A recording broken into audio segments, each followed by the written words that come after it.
Monic यानी money IQ आपके अपने फाइनेंस चैनल में आप सबको खुश आमदीद। यहाँ हम मुश्किल से मुश्किल माली मामलात को आपके लिए आसान बनाते हैं। सोचिए जरा, पाकिस्तानी कारोबारों को अपने रीजनल कंपेटिटर्स के मुकाबले में काम करना कितना महंगा पड़ता है। इसका जवाब शायद आपको हैरान कर दे, पूरे 34%। जी हाँ, ये सिर्फ कोई छोटा मोटा अदद नहीं बल्कि एक बहुत बड़ा चैलेंज है जो हमारी सनअतों की बुनियादों को हिला रहा है। और ये बात पाकिस्तान बिजनेस फोरम की एनालिसिस में सामने आई। चलें इस पूरी सूरत हाल को बेहतर तरीके से समझते हैं। इस वजाहत में हम सबसे पहले देखेंगे कि ये डिसएडवांटेज असल में है क्या, फिर इसके पीछे की वजूहात क्या हैं, इसका इंडस्ट्रीज पर, खासकर कॉटन सेक्टर पर क्या असर पड़ रहा है, और आखिर में पाकिस्तान बिजनेस फोरम इसका क्या हल तजवीज़ करता है। तो सवाल ये है कि आखिर ऐसी क्या वजह है कि पाकिस्तानी सनअतें आलमी सतह पर मुकाबला नहीं कर पा रहीं। चलें इसकी गहराई में उतरते हैं। देखें, सबसे बड़ा मसला है ऑपरेटिंग कॉस्ट्स का, यानी कारोबार चलाने के अखराजात का हद से ज्यादा होना।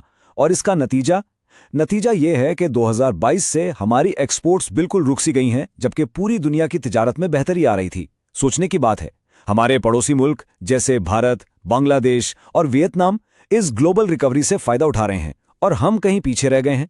तो आखिर इस सब के पीछे वजह क्या है? इस इनस्टेबिलिटी की कीमत क्या चुकानी पड़ रही है? इस बहरान की जड़ें कहाँ हैं? आइए पर्दा उठाते हैं इन वजूहात से। आखिर वो कौन से फैक्टर्स हैं जो ये पूरा 34% का फर्क पैदा कर रहे हैं? पाकिस्तान बिजनेस फोरम के मुताबिक इसके 3 बड़े मुजरिम हैं। पहला, गैर मंतकी टैक्सेशन। दूसरा, बिजली और गैस यानी एनर्जी की बेतहाशा कीमतें। और तीसरा, करेंसी का मुसलसल उतार चढ़ाव। करेंसी के उतार चढ़ाव पर थोड़ी गौर करते हैं। पिछले सिर्फ 6 सालों में रुपया अमेरिकी डॉलर के मुकाबले में तकरीबन 160 रुपए तक गिर चुका है। ये सिर्फ नंबर्स नहीं है, इसका सीधा असर हम सब की जेबों पर पड़ता है। देखिए, जब रुपया कमजोर होता है तो बाहर से आने वाली हर चीज महंगी हो जाती है। इससे ना सिर्फ कारोबारी लागत बढ़ती है बल्कि आम आदमी के लिए भी गुजारा मुश्किल हो जाता है। इसी बात को पीबीएफ के चेयरमैन अहमद जवाद ने बहुत साफ लफ्जों में बयान किया है। उनका कहना है, मुसलसल डिवैल्यूएशन एक्सपोर्ट्स बढ़ाने में तो नाकाम रही, उल्टा इसने महंगाई को हवा दी, प्रोडक्शन कॉस्ट बढ़ा दी और कारोबारी लोगों का एतमाद भी खत्म कर दिया। ये बहुत अहम पॉइंट है कि जिस पॉलिसी का मकसद फायदा पहुंचाना था वो उल्टा नुकसान कर रही है। तो इसका हल क्या है? पीबीएफ ने एक अहम तजवीज़ दी है। उनका कहना है कि अमेरिकी डॉलर को 240 रुपए पर स्टेबलाइज किया जाए। उनके ख्याल में एक मुस्तहकम एक्सचेंज रेट से न सिर्फ महंगाई काबू में आएगी बल्कि बाहर से सामान मंगवाना सस्ता होगा और कारोबारी एतमाद भी वापस आएगा। अब तक हमने बड़े माशी मसाइल की बात की, लेकिन आइए अब देखते हैं कि ज़मीनी हक़ाइक़ पर, खासतौर पर पाकिस्तान के कॉटन सेक्टर पर इसका क्या असर पड़ रहा है। इस बहरान की शिद्दत इस अदद से ज़ाहिर होती है, 400 से ज़ायद कॉटन जिनिंग फैक्ट्रीज बंद होने पर मजबूर हो चुकी हैं। ये सिर्फ फैक्ट्रीज नहीं है, ये हज़ारों मुलाजमतें हैं, ये पूरी फैमिलीज का रोजगार है।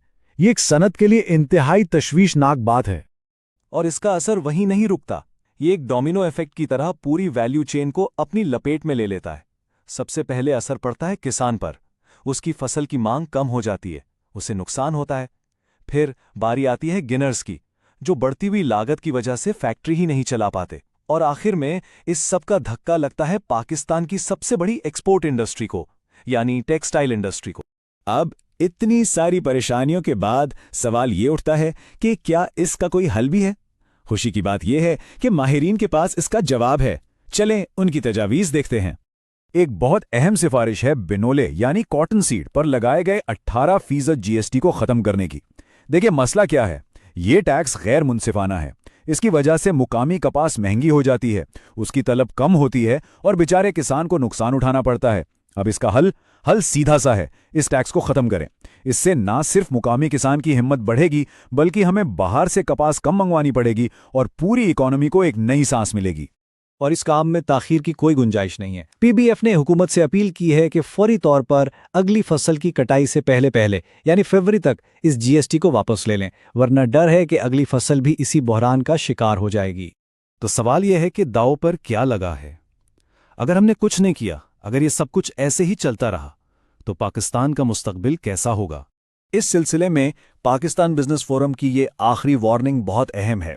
उनका साफ साफ कहना है कि अगर फौरी बुनियादी इस्लाहात ना की गईं तो इसका नतीजा तवील मुद्दत में सनतों की तबाही, एक्सपोर्ट मार्केट्स का हाथ से निकल जाना बढ़ती हुई बेरोजगारी और गहरे माशी अदम इस्तेहकाम की सूरत में निकलेगा। ये एक बहुत संगीन पैगाम है।